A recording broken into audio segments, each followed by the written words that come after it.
Aydım açık şun kanı, iki dostum edi dostum. Yürek takat tapabilmedi, görmesem seni günne dostum. Aydım açık şun kanı, iki dostum edi dostum. Yürek takat tapabilmedi, görmesem seni günne dostum. Elmadama yürüsem bile, şabiletti gitsem bile, bana alışım yalı, inanmanın hiç kime dostum. Elmadama yürüsem bile, şabiletti gitsem bile, bana alışım yalı, inanmanın hiç kime dostum. Yaşlığımda bile yürüdüm, şaman beri seni sevdim. Bir cücüğüm çörücüğüm, böyle şeyli sen bile dostum.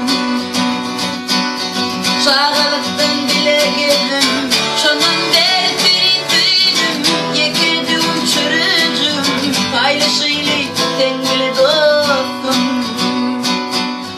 Elmadama yürüsem bile, şadiletti gitsem bile, bana nanışım yalı, ananmarın hiç kime dostum. Elmadama yürüsem bile, şadiletti gitsem bile, bana nanışım yalı, ananmarın hiç kime dostum. Aşığana dediler bilin, aydık bolmaz kader bilin, tepip mi durmuş toyundu, şartlanıp kılmaz da dostum. Aşığana dediler bilin, aydık bolmaz kader bilin, tepip mi durmuş toyundu, şartlanıp kılmaz da dostum.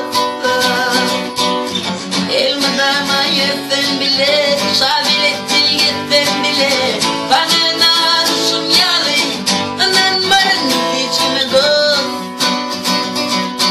Elmadama yürüsem bile, şabiletti gitsem bile,